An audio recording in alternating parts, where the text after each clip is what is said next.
తెలంగాణలో కాళేశ్వరం ప్రాజెక్టుపై నియమించిన జస్టిస్ ఘోష్ కమిషన్ గడువు నేటితో ముగియనుంది. కమిషన్ ఇప్పటికే విచారణ పూర్తి చేసింది. నేడు జస్టిస్ పీసీ ఘోష్ ఫైనల్ రిపోర్ట్పై సంతకం చేయనున్నారు.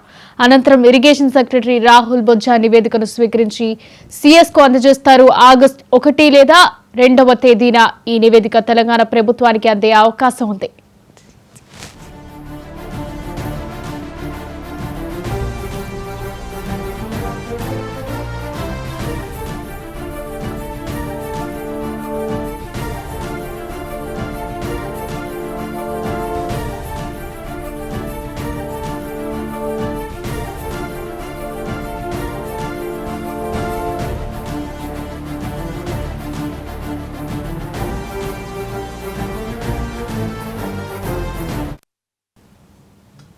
కమిషన్ గడువును మరో 2-3 రోజులు పొడిగించాలని రాష్ట్ర ప్రభుత్వం భావించినా పీసీ ఘోష్ సున్నితంగా తిరస్కరించినట్లు సమాచారం. ఈ నివేదికపై అసెంబ్లీలో చర్చించి తదుపరి చర్యలు తీసుకోవాలని ప్రభుత్వం యోచిస్తోంది. బీఆర్ఎస్ ప్రభుత్వ హయాంలో నిర్మించిన కాళేశ్వరం ప్రాజెక్టులో అవకతవకలు జరిగాయని ఆరోపిస్తూ కాంగ్రెస్ ప్రభుత్వం సుప్రీంకోర్టు మాజీ జడ్జి జస్టిస్ పినాకీ చంద్ర ఘోష్ ఆధ్వర్యంలో ఈ కమిషన్ను 2024లో ఏర్పాటు చేసింది.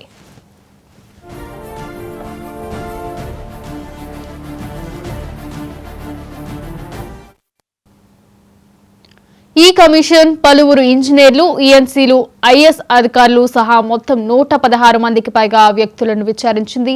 మాజీ ముఖ్యమంత్రి కేసీఆర్, హరీష్ రావు, ఈటల రాజేంద్రన్లను కూడా కమిషన్ విచారించింది. 500కు పైగా పేజీల నివేదికతో పాటు 3000 పేజీల డాక్యుమెంట్లను ఈ కమిషన్ సిద్ధం చేసింది.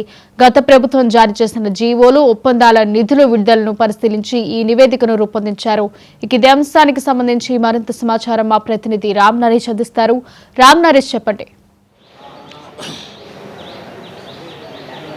హారిక, ప్రధానంగా చూసుకుంటే కాళేశ్వరం ప్రాజెక్టుకి సంబంధించి విచారణ పూర్తయింది. ఆ విచారణకు సంబంధించిన నివేదికను పీసీ ఘోష్ కమిషన్ కొద్దిసేపటి క్రితం నీటిపారుదల శాఖ సెక్రటరీ ఎవరైతే రాహుల్ బొజ్జా ఉన్నారో ఆయనకు అందజేయడం జరిగింది. దీనికి సంబంధించి అంటే నివేదికకు సంబంధించిన సంతకాలు పూర్తయిన తర్వాత ఇరిగేషన్ శాఖ సెక్రటరీ రాహుల్ బొజ్జాకు నివేదికను ఇవ్వడం జరిగింది. 2 షీల్డ్ కవర్లలో ఈ నివేదికను అయితే ఇవ్వడం జరిగింది.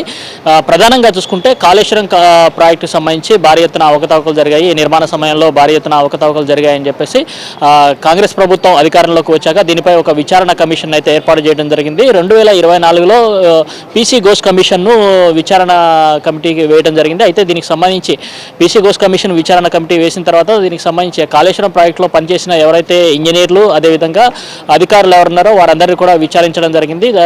116 మందికి పైగా ఉన్న అధికారులను అంటే ఏఈ దగ్గర నుంచి ఏఈ, డిఈ, అదేవిధంగా ఎస్సీ, అదేవిధంగా ఈఎన్సీలను కూడా విచారించడం జరిగింది. అదేవిధంగా ఈ ప్రాజెక్టుకు సంబంధించిన ఐఏఎస్ ఆఫీసర్లను కూడా కమిషన్ విచారించడం జరిగింది. అదేవిధంగా గత ప్రభుత్వంలో ముఖ్యమంత్రిగా ఉన్న కేసీఆర్, అదేవిధంగా మంత్రులుగా పనిచేసిన మాజీ హరీష్ రావు, అదేవిధంగా ఈటల రాజేంద్రను కూడా విచారణ చేయడం జరిగింది. మొత్తంగా చూసుకుంటే కాళేశ్వరం కమిషన్కి సంబంధించేసి మొత్తం పూర్తి స్థాయి ప్రాజెక్టుకు సంబంధించి కాళేశ్వరం ప్రాజెక్టుతో పాటు ఇటు మేడిగడ్డ, సుందిల్లా దీనికి సంబంధించి అంటే మేడిగడ్డ బ్యారేజీకి సంబంధించి 2 పిల్లర్లు కుంగిపోవడం, అదేవిధంగా సుందిల్ల దగ్గర కొంత ఇబ్బందికరమైన వాతావరణం ఏర్పడడంతో ఈ ప్రాజెక్టులో పెద్ద ఎత్తున అవినీతి జరిగిందని చెప్పి కాంగ్రెస్ ప్రభుత్వం భావించింది. దీనికి సంబంధించి కమిషన్ విచారణ చేపట్టింది.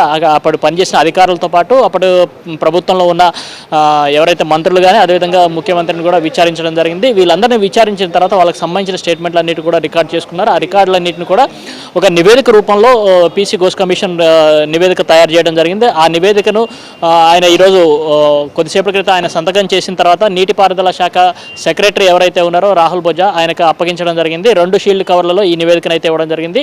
500 పేజీలకు పైగా ఉన్న నివేదికను ఒక షీల్డ్ కవర్లో, అదేవిధంగా ఏదైతే గత ప్రభుత్వానికి సంబంధించిన ఆర్డినెన్స్లు కానీ, అదేవిధంగా క్యాబినెట్ మినిట్స్ కానీ, అదేవిధంగా జీవోలు కానీ వీటన్నిటికి సంబంధించి కూడా దాదాపు 3000కు పైగా పేజీలు ఉన్న ఒక నివేదిక అంటే ఈ 2 కవర్లను అంటే 2 షీల్డ్ కవర్లు పెట్టేసి రాహుల్ బొజ్జాకి అయితే అందజేయడం జరిగింది.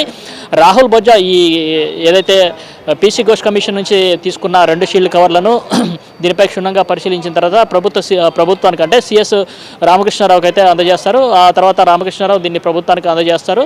దీనిపై రేపు లేదా ఎల్లుండి దీనిపై ప్రభుత్వానికి అందజేసే అవకాశం ఉంది. కాబట్టి దీనికి సంబంధించి అంటే కాళేశ్వరం కమిషన్ ఇచ్చిన నివేదిక ఏదైతే ఉందో ఆ నివేదికకు సంబంధించిన అంశాలపై క్యాబినెట్లో కూడా చర్చించే అవకాశం ఉంది. క్యాబినెట్లో చర్చించిన తర్వాత దీన్ని అసెంబ్లీలో కూడా పెట్టి దీనిపై చర్చ జరిపే అవకాశాలు అయితే ఉన్నట్టుగా తెలుస్తుంది. ఆ తర్వాత దీనికి సంబంధించి ఎవరైతే అవకతవకలకు పాల్పడ్డారో వారిపై చర్యలు తీసుకునేందుకైతే ప్రభుత్వం ముందడుగు వేస్తున్న పరిస్థితి ఉందని చెప్పుకోవచ్చు. ఎందుకంటే కాళేశ్వరం కమిషన్ సంబంధించి ఏదైతే నివేదిక ఇస్తుందో ఆ నివేదిక ఆధారంగా అప్పుడు పనిచేసిన అధికారులపై కానీ అదేవిధంగా మిగతా అంటే దీనికి అవకతవకలకు పాల్పడ్డ వారు ఎవరైతే ఉన్నారో వారిపై చర్యలు తీసుకోవాలని చెప్పేసి ప్రభుత్వం భావిస్తుంది. కాబట్టి ఆ నివేదికకు సంబంధించి క్షుణ్ణంగా పరిశీలించిన తర్వాతనే చర్యలు తీసుకోవాలని చెప్పి ప్రభుత్వం భావిస్తుంది. దీనికి సంబంధించి ఇప్పటికే నివేదిక ఇరిగేషన్ శాఖ సెక్రటరీకి వచ్చింది కాబట్టి ఆ తర్వాత సిఎస్కి వెళ్తుంది. సిఎస్ దగ్గర నుంచి ప్రభుత్వానికి చేరుకుంటుంది. ప్రభుత్వానికి చేరిన తర్వాత దీనికి సంబంధించి క్యాబినెట్లో దీనిపై కొంత చర్చ జరిగే అవకాశాలు అయితే ఉన్నట్టుగా తెలుస్తుంది. క్యాబినెట్లో చర్చించిన తర్వాత దీన్ని అసెంబ్లీలో కూడా పెట్టి చర్చించాలా లేకపోతే క్యాబినెట్లో చర్చించిన తర్వాత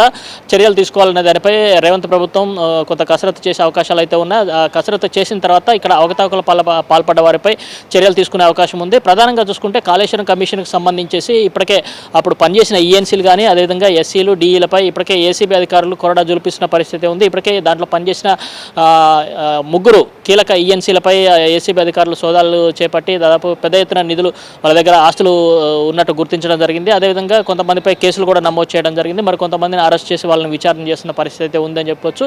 పెద్ద ఎత్తున అంటే ఒక్కొక్క ఈఎన్సీ దగ్గర దాదాపు 200 నుంచి 500 కోట్ల వరకు లభించిన నేపథ్యంలో పెద్ద ఎత్తున అవకతవకలు జరిగాయని చెప్పేసి ప్రచారం సాగుతుంది. అయితే ప్రస్తుతం పీసీ ఘోష్ కమిషన్ ఇచ్చిన నివేదికలో ఏముంది అనేది చాలా ఇంపార్టెంట్గా మారిందని చెప్పుకోవచ్చు. అంటే ఆయన ఇచ్చిన నివేదికలో ఏ అంశాలను ప్రస్తావించారు, ఎవరిపై చర్యలు తీసుకోవాలని చెప్పి ఆయన సిఫార్సు చేసే అవకాశం ఉంది అనే దానికి సంబంధించి ఉత్కంఠ కొనసాగుతుందని చెప్పుకోవచ్చు.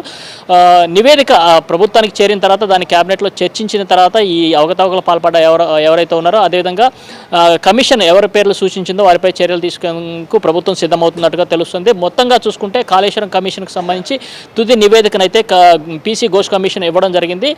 నివేదిక ఆధారంగా చర్యలు తీసుకునేందుకైతే ప్రభుత్వం అడుగులు చేస్తుందని ముందుకు వేస్తున్న పరిస్థితి ఉందని చెప్పుకోవచ్చు. దీనికి సంబంధించి క్షుణ్ణంగా అంటే ఇచ్చిన నివేదిక చాలా పెద్ద ఎత్తున ఉంది కాబట్టి అంటే దాదాపు 500 పేజీలకు పైగా నివేదిక ఉంది. దానికి సంబంధించిన అన్ని అంశాలను క్షుణ్ణంగా పరిశీలించిన తర్వాతనే చర్యలు తీసుకోవాలని చెప్పేసి రాష్ట్ర ప్రభుత్వం భావిస్తుంది. తొందరపడి చర్యలు తీసుకొని అబాస్పాలు కాకుండా అన్నింటినీ క్షుణ్ణంగా పరిశీలించాలి. అప్పట్లో ఏ అధికారి అవినీతికి పాల్పడ్డారు, దానికి సంబంధించిన జీవోలు ఏమున్నాయి, నిధులు దారి మళ్లింపుకు ఎవరెవరు పాత్ర ఉంది, ఎవరి ఆదేశాల మేరకు దీనికి సంబంధించి చేశారనే దానికి సంబంధించిన అన్ని అంశాలు కూడా ఈ రిపోర్ట్లో ఉన్నట్టుగా అయితే సమాచారం అందుతుంది. మొత్తంగా చూసుకుంటే కమిషన్ ఏదైతే నివేదిక ఇచ్చిందో ఆ నివేదికలో ఎవరి పేర్లు ఉన్నాయనే దానిపై కొంత ఉత్కంఠ సాగుతుంది. షీల్డ్ కవర్లో ఇచ్చారు కాబట్టి అది ప్రభుత్వానికి చేరిన తర్వాత దాన్ని ఓపెన్ చేసి దానికి సంబంధించిన అంశాలను చర్చించే అవకాశం ఉంది. అయితే దీనికి సంబంధించి ఈ నివేదికను బయట పెట్టాలా లేకపోతే గోప్యంగా ఉంచాలనే దానిపై ప్రభుత్వం ఇంకా ఎటువంటి నిర్ణయం తీసుకోలేదు. దీనికి సంబంధించి క్యాబినెట్లో చర్చించిన తర్వాత దీనిపై ఒక నిర్ణయానికి వచ్చే అవకాశాలు అయితే ఉన్నట్టుగా తెలుస్తుంది. హారిక, అయితే రామ్ నరేష్, అసెంబ్లీలో చర్చ ఎలా ఉండబోతుంది? చర్చ అనంతరం ఎలాంటి చర్యలు తీసుకునే అవకాశాలు కనిపిస్తున్నాయి? ముందుగా అంటే ప్రభుత్వం దీనికి సంబంధించిన నివేదికను క్యాబినెట్లో చర్చిస్తారు. క్యాబినెట్లో మంత్రులు అంతా కూడా దీనిపై కాళేశ్వరం సంబంధించి కమిషన్ ఇచ్చిన నివేదిక ఏదైతే ఉందో ఆ నివేదికను క్షుణ్ణంగా రిపోర్ట్ అంతా పరిశీలించిన తర్వాత వాళ్ళు ఒక నిర్ణయానికి అయితే వచ్చే అవకాశం ఉంది. ఆ నిర్ణయానికి వచ్చిన తర్వాత దీన్ని అసెంబ్లీలో పెట్టి చర్చించాలా లేకపోతే ఓన్లీ క్యాబినెట్తోనే సరిపోతుందా అనే దానికి సంబంధించి ఒక క్యాబినెట్లో నిర్ణయం తీసుకునే అవకాశం ఉంది. ప్రధానంగా చూసుకుంటే కమిషన్ ఇచ్చిన నివేదికలో ఏ అంశాలు ఉన్నాయంటే ఎవరి ఆధ్వర్యంలో ఈ అవకతవకలు పాల్పడ్డారు, అదేవిధంగా దీనికి సంబంధించిన డిపిఆర్లు కానీ సిడబ్ల్యూసీ అనుమతులు కానీ వీటన్నిటిని కూడా క్షుణ్ణంగా పరిశీలించింది. అప్పట్లో క్యాబినెట్ అంటే గత ప్రభుత్వ హయాంలో ఇచ్చిన క్యాబినెట్ మినిట్స్ కానీ వీటన్నిటికి సంబంధించి అంటే అప్పుడు ప్రభుత్వం ఏ విధంగా ఆదేశాలు ఇచ్చింది, ఎవరి ఆదేశాలు ఇచ్చారు, ఏ మంత్రులు దీంట్లో ఇన్వాల్వ్ అయి ఉన్నారు, క్యాబినెట్ సబ్ కమిటీ అప్పట్లో ఏర్పాటు చేసిన క్యాబినెట్ సబ్ కమిటీ ముందుకు ఈ అంశాలు వచ్చినాయా, మేడిగడ్డ వద్ద ప్రాజెక్ట్ నిర్మించడానికి కారణాలు ఏంటి, వీటన్నిటికి సంబంధించిన అంశాలను కూడా నివేదికలో పొందుపరిచినట్టుగా తెలుస్తుంది. అయితే ఆ నివేదికను క్యాబినెట్ ముందు ఉంచిన తర్వాత దానికి సంబంధించి అన్ని అంశాలను పరిశీలించి ఆ తర్వాత దాన్ని అసెంబ్లీలో పెట్టాలా లేకపోతే క్యాబినెట్ వరకే పరిమితం చేయాలనేది రాష్ట్ర ప్రభుత్వం నిర్ణయం తీసుకుని ఉంది. అయితే ఎప్పుడు దీనికి సంబంధించి క్యాబినెట్ నిర్ణయం తీసుకునే అంశంపై ఇంకా క్లారిటీ రాలేదు. రేపు లేదా ఎల్లుండి ప్రభుత్వం దీన్ని కాళేశ్వరం కమిషన్కి సంబంధించిన తుది నివేదికను తీసుకుంటుంది. ఆ నివేదికను తీసుకున్న తర్వాత దానికి సంబంధించిన అంశాలపై క్యాబినెట్ మీటింగ్ ఎప్పుడు పెట్టాలి, క్యాబినెట్ మీటింగ్ పెట్టిన తర్వాత దీనిపై అసెంబ్లీలో పెట్టాలా లేదనేది నిర్ణయం తీసుకునే అవకాశం అయితే ఉంది. హారిక. Thank you Ram Naresh.